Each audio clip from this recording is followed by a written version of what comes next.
Good evening, everyone. I'm Kevin Hodge. Tonight on your WZMQ 19 News, could a breakthrough be on the horizon in Gaza? Hamas says it's ready to release all remaining hostages. We'll have the latest. Plus, we have more details as Michigan lawmakers finally agreed to a state budget. Hear what's coming to the UP. And happy Platter Day, everyone. We'll see how the UP is celebrating. Your 19 News at 11 starts now. Live from the UP, this is WZMQ 19 News at 11.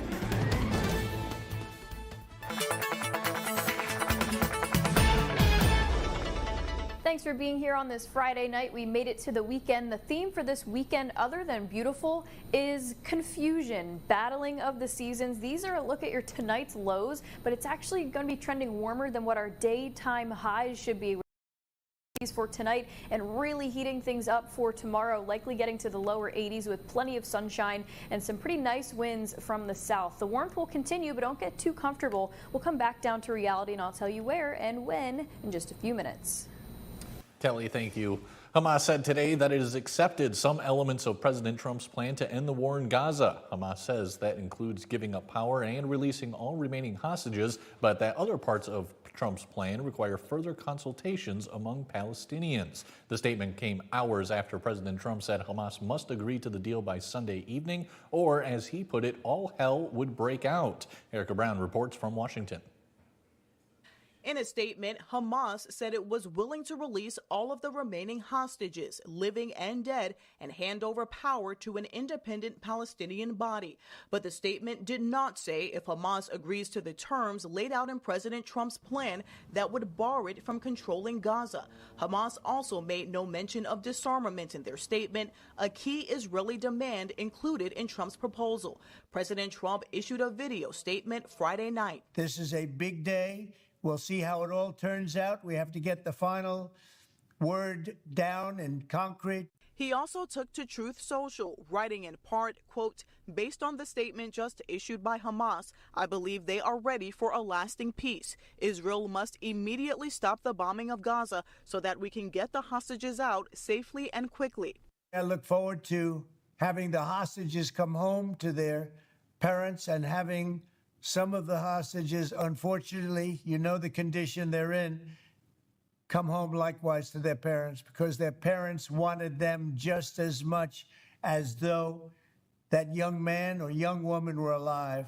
Tuesday will mark 2 years since Hamas attacked southern Israel on October 7th, 2023, killing more than 1,000 people and taking hundreds hostage. Israel's offensive has killed more than 66,000 Palestinians, according to Gaza's Hamas-run health ministry. Earlier today, the office of Israeli Prime Minister Benjamin Netanyahu issued this statement saying, quote, in light of Hamas's response, Israel is preparing to immediately implement the first phase of Trump's plan for the immediate release of all hostages. We will continue to work in full cooperation with the president and his team to end the war in accordance with the principles set forth by Israel that are consistent with President Trump's vision, end quote. Michigan lawmakers finally passed a state budget at 4 a.m. this morning, 2 days after the deadline. The $81 billion plan funds roads, schools, and free student meals while cutting vacant jobs and controversial programs. Our Michigan Capitol correspondent Sophia Murphy has a rundown of what's in those bills.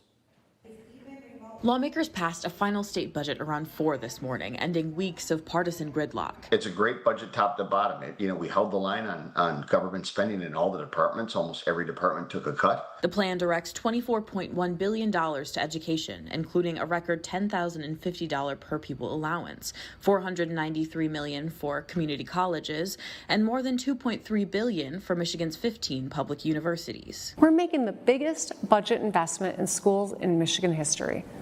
More money to reduce class sizes, support teachers, provide free school meals, and keep kids safe and healthy. The plan also secures long-term road funding with $1.8 billion annually once fully implemented, bringing in $1 billion this fiscal year.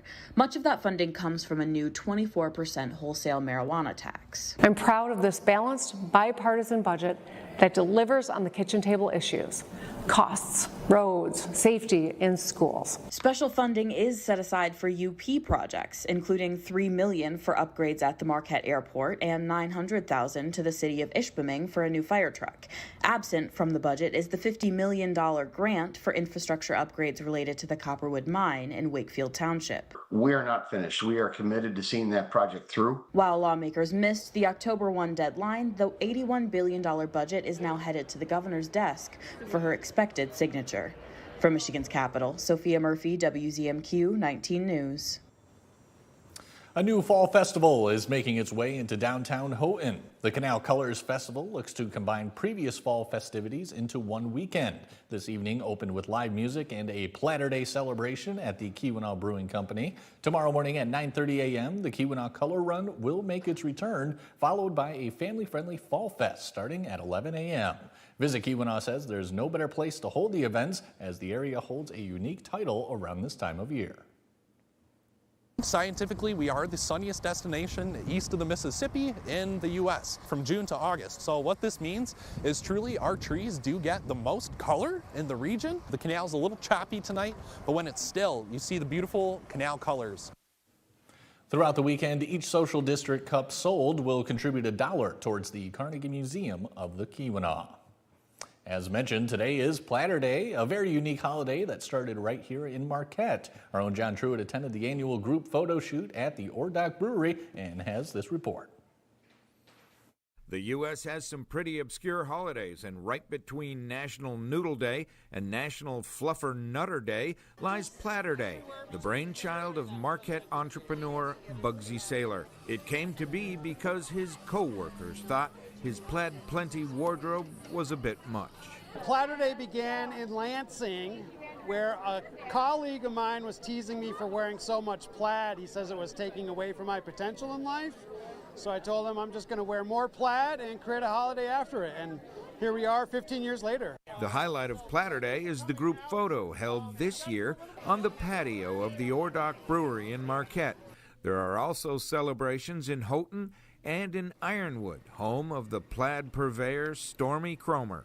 The gatherings attract hundreds of plaid-clad citizens, all vying for the title of world's largest gathering of people in plaid. You couldn't ask for a bigger group of people, unrelated, gathering together for something fun.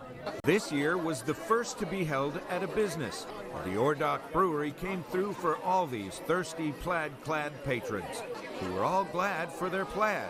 And regardless of the weight or pattern, there's no such thing as bad plaid. But it's really fun. There's no agenda to it. It's just people gathering, and you see a lot of smiles. It's fun to see everybody in their plaids. And always remember, the higher the latitude, the greater the platitude. In Marquette, John Truitt, WZMQ 19 News. Kelly Rowland has your first warning weather forecast when we come back. Plus, the latest U.S. jobs report has been delayed. We'll have the details after this.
Now, WZMQ TV 19 First Warning Weather with meteorologist Kelly Rowland.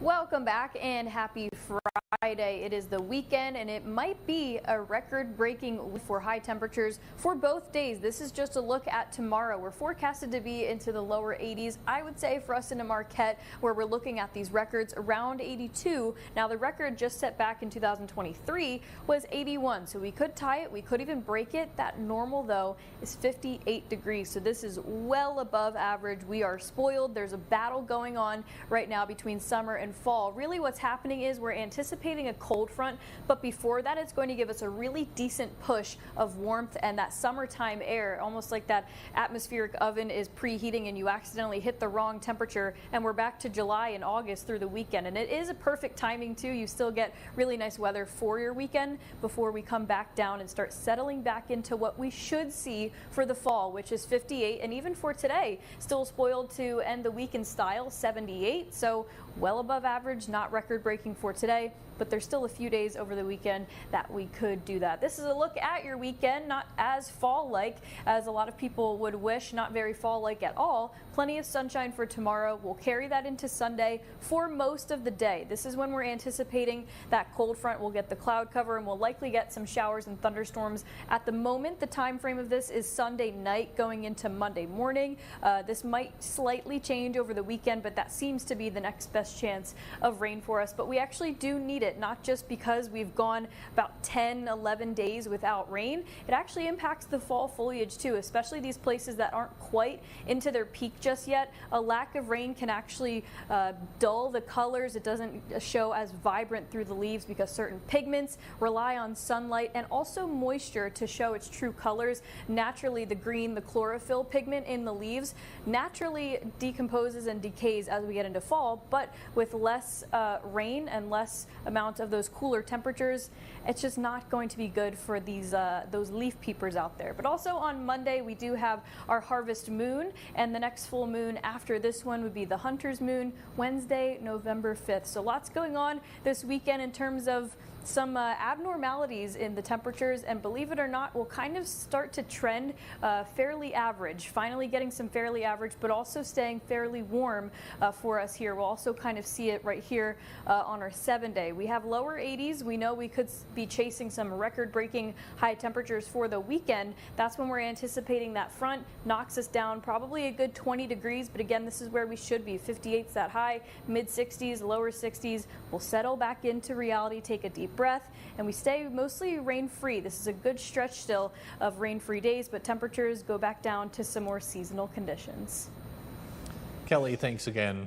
Disgraced music mogul Sean Diddy Combs was emotionless after finally learning his punishment today. Over the summer, a jury found the 55-year-old guilty of prostitution-related charges. Jared Hill has the latest.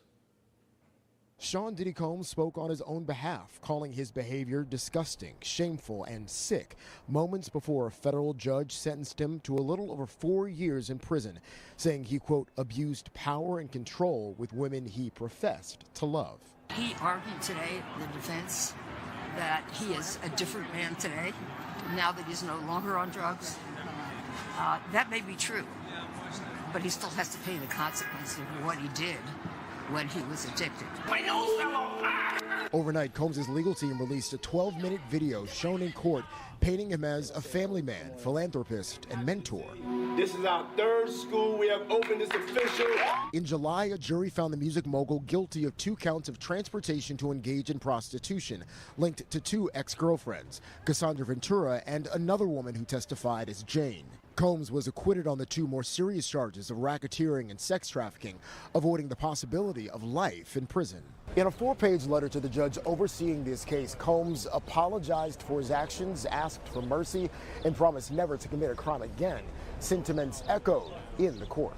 Prosecutors requested the 55-year-old serve a sentence of 11 years, reiterating that he subjected his former girlfriend to years of physical and mental abuse and was convicted under the Federal Mann Act, adding that Combs had already booked speaking engagements in Miami beginning next week. Defense attorneys asked for no more than 14 months in prison, arguing their client is not a pimp.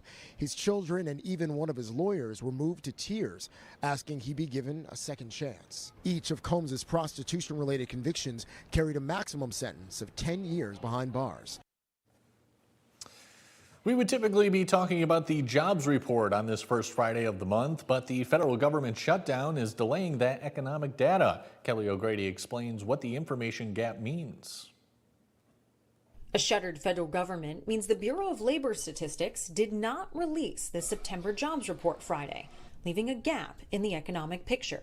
Without the people actually taking the information in and compiling that information, we don't have a report. This data vacuum comes at a time of uncertainty in the economy, with rising prices and several months of downward revisions to the jobs report. A new CBS News poll shows just over half of Americans surveyed called the job market bad, a tougher assessment than 6 months ago. Federal Reserve Chairman Jerome Powell has warned of a downside risk to employment. In the labor market, there has been a marked slowdown in both the supply of and the demand for workers, an unusual and challenging development. The Federal Reserve could rely on other sources of information as it weighs whether to cut interest rates, like payroll giant ADP, which showed the private sector shedding 32,000 jobs last month. That includes cuts in construction and manufacturing, financial services industries, and restaurants and hotels. A prolonged government shutdown could also deprive the Fed of more key economic data in October, like the Consumer Price Index and retail spending reports. The Federal Reserve would much prefer to rely on official government data. Without those data points, the Fed is flying blind. The next Fed meeting wraps October 29th. If the shutdown persists, the central bank could decide it doesn't have enough information to act, or it could postpone that meeting altogether. This is the first jobs report delay since the government shutdown in 2013. During the 2018-2019 partial government closure, Congress agreed to fund the Labor Department along with a handful of other agencies. Mike Ludlam has your Friday night football highlights after the break. He'll start with Marquette taking on Escanaba after this.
Let's get a mic check on me. 1, 2, 3. 1, 2, 3, 4, 5.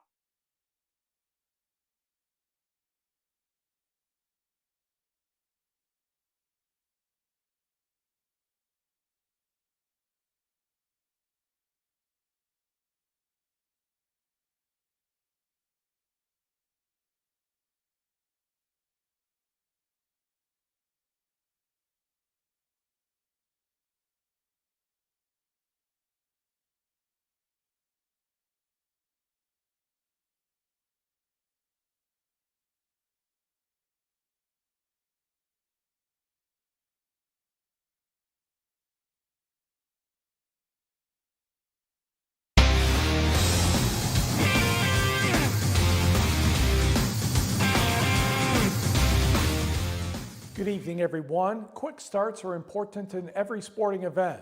Well, maybe not the tortoise and the hare, but let's not digress. Several UP high school football teams had those tonight. We'll start in Escanaba, where the #1 Eskimos in the 11-player poll entertained Marquette. We will pick this up in the first quarter. 3rd and 9 for Escanaba on its own 15-yard line. Quarterback Nolan Bink sees the rush, rolls right and finds Ashton Rimcoast behind the secondary on his 40, and he would sprint to the end zone for an 85-yard touchdown. Graham Johnson's extra point made it 7-0 Eskimos. The Sentinels started driving their next possession. Ford Richardson hands the ball to Landon Facio. He finds a path up the middle and gets dragged a few more yards down to the 18 for a first down, but Marquette would not be able to score. Second quarter now, Nolan Bink will fake and keep the ball, gets to the 30, cuts to his left when he gets there, reaches the end zone from 38 yards. Extra point is good, and Escanaba now leads 14-0. Marquette's next drive ended up with an interception. Eskimos back in business. That led to another Nolan Bink touchdown run from a few yards. 21-0 Eskimos, and they go on to win this one by the count of 38-20. Escanaba is 6-0. Meanwhile, let's go to Menominee, where the number 1 Maroons of the 11-player pool are taking on Gladstone, and Tanner Turkoff is off and rolling. The rush, yeah, he saw enough of that, so down the near sideline, good for about 50 yards and a touchdown. The Maroons were doing quite well. Thank you. They would reach the red zone again in the first quarter, and a quick little handoff to the, not handoff, but snap to the running back, puts that one in, and that Menominee's up 2 scores. Then Terkoff will roll, and he will throw the touchdown pass right here. And Menominee is up 3 scores at that point.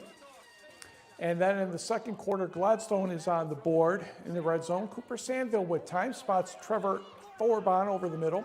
That's good for 15 yards and a touchdown to get the Braves on the board, but it was the only score for Gladstone.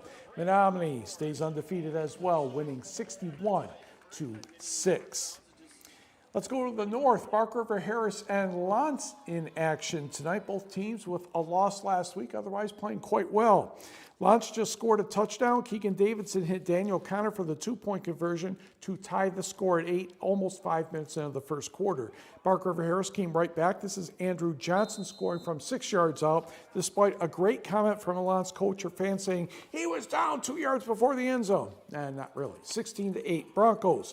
Gianni McDonough gets the handoff. Trust me. Oh, there he is. Going down the far sideline for 59 yards and a score. 2-point conversion was short. Bark River Harris has a 22-8 advantage. Second quarter now, quarterback Dane Schmidt hands the ball to Gianni McDonough on a jet sweep, and he gets to the edge, breaks a tackle, and goes about 40 yards for the score. Schmidt made the 2-point run 30-8, Bark River Harris. They scored 2 more times the first half. Cody Roll here on a run. A 44-16 win for Bark River Harris. Broncos are now 5-1. To the 11-player scoreboard, Kingsford and Hancock 41-0 Flippers. That game was stopped at the half because of lightning. Calumet rolls over Houghton for homecoming, 46-0. A pair of forfeits this week. Negaunee 1-0 over Westwood, and Iron Mountain 1-0 over Gwynn. Cedar Springs rips Sault Ste. Marie 63-7. Gaylord blanks Alpena 41-0. Good news! Sault Ste. Marie and Alpena play next week. One of those teams will be very, very happy at this time. 8-player football, the new number 1 Norway taking on the Ishpeming Hematites. Let's go to Ronberg Field, first quarter. On to 35, Owen By for Norway takes the snap, fakes and heads to his right, breaks a couple tackles, and he dashes into the end zone. The 2-point conversion is good, 8-0 Knights. Ishpeming gets to work moments later. Grady Gauthier catches the snap. Looks like a nice game, but one problem. Oh, he's not down yet. He keeps going. He scores from 22 yards. Hematites made the 2-point conversion, tied at 8. Knights gallop right back into it. Quarterback Owen By has plenty of time. A swing pass to Josh Schultz. He almost jogs in for the touchdown from 5 yards. 2-point try failed, 14-8 Norway. Second quarter, the Knights will find pay dirt again on a short run to make it 22-8, and the Knights remain undefeated as well, taking care of Ishpeming 44-24. 8-player football scores. Oh, we have all kinds of fun tonight. North Dickinson takes care of Stevenson 60-36. Nordics are still undefeated. Gogebic over Forest Park 32-0. That was another game that was called at halftime due to lightning. Lakeland and Hubble flies past North Central 52-34. In the battle for the Axe, another good night for Garrett Lewicki at quarterback for Newberry, 60-14 Indians over the Mustangs. We did not hear from Superior Central and Rapid River.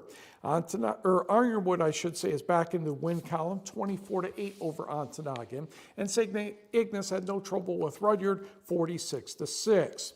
Brimley picked up a new opponent this week. The Bays defeat Augrey Sims 22-14 in overtime, and it was Cedarville Detour getting past Onaway 36-12. Former NMU hockey player and current Grand Rapids Griffin forward Dominic Shine has won the first Bruce Boudreau Award. The honor is voted by media and represents the most outstanding player in the American Hockey League who is not playing on an NHL contract, recognizing their leadership, consistency, and impact on the league. Shine has played 8 seasons with the Griffins. The panel noted Shine is known affectionately as the Mayor of Grand Rapids. Shine helps players from all over acclimate and connect to their new hometown. Last January, the Red Wings rewarded Shine's success, dedicating and contributing to the organization with a 2-year NHL contract. Bruce Boudreau spent 11 seasons as a player in the American Hockey League before coaching in that league for 9 years. Boudreau has 617 victories, coaching 4 teams in the National Hockey League, including the Washington Capitals. Turning to college hockey, NMU plays tomorrow night. Lake Superior State plays tomorrow night. Michigan Tech had a 3-2 lead after 2 periods, but 8th-ranked Minnesota came back with 4 goals in the 3rd period to defeat the Huskies by the score of 6-3. Other college results from today. Hannah Costomo scored 2 goals in the last 10 minutes for NMU as the Wildcats beat Ferris State 2-1. Riley Loverchek scored for the Huskies, but Saginaw Valley gets the win 2-1 over Tech. In GLIAC volleyball, Michigan Tech gets 18 assists from Kingsford's Madeline Kreider and defeats Lake Superior State 3-0. NMU had 16 kills from Mackenzie Gruner, 14 each for Amelia Gulak and Kaylee McIntosh, and the Wildcats edge Saginaw Valley State 3-2 and 15-9 in the 5th set. And in high school volleyball, Dollar Bay over Chassell 3-0 for the Blue Bolts. Kira Isaacson reached the 1,000 career dig mark in the match. She ended the night with 12 kills. Of course, there's all kinds of college football and baseball this weekend. We'll be right back.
welcome back. A final look at your forecast. I promise you these graphics are not broken. We are just in a summer-like pattern at the moment. The lows for tonight are even warmer than what our daytime high should be, and we'll heat it up even more for tomorrow. We'll see lower 80s, mid 80s, and for some of us out to Houghton, Eagle Harbor, Ontonagon, we could be pushing 90 degrees. I know, it's crazy. I'm just as shocked as you are. The forecast for tomorrow could break the record of 81 degrees set back in just 2023. So we shall see. We are anticipating a cold front that is going to bring some next best chance of rain come Sunday night, but we do hold that off for basically the entire weekend. So we really shouldn't see the rain come into play until around after dinner time on your Sunday. So make sure you get those plans set, the barbecue, the beaches. I know it's the first weekend of October, but it really does feel like fall. Don't worry, we'll settle back into where we should be. But until then, have a wonderful weekend. Kelly, thank you, and you too. Mike, happy Friday to you, sir. Yes, What happy else? Friday to you. What else do you have for us? Well, the NMU swimming and diving teams both did very well today against Davenport, St. Cloud State, Lake Superior State, winning the majority of the events. In fact, the vast majority of the events. College football tomorrow. Got to keep this straight. Michigan Tech at Wayne State at 1 o'clock. NMU at Saginaw Valley at 2 o'clock. Michigan is hosting Wisconsin. Michigan State visits Nebraska. On Sunday, the Packers have a bye, so Packer fans can relax on Sunday. The Lions take on Cincinnati at 4:25 in the afternoon. Can we just have another victory for the Lions that was almost as easy or maybe a little easier than Cleveland last week? I think they can do it, That Mike. would be very good. Milwaukee has the early baseball game tomorrow at 2 o'clock against the Cubs. The Tigers, the late game against Seattle at 8:38. Thanks very much, Mike. Have a great weekend, everybody.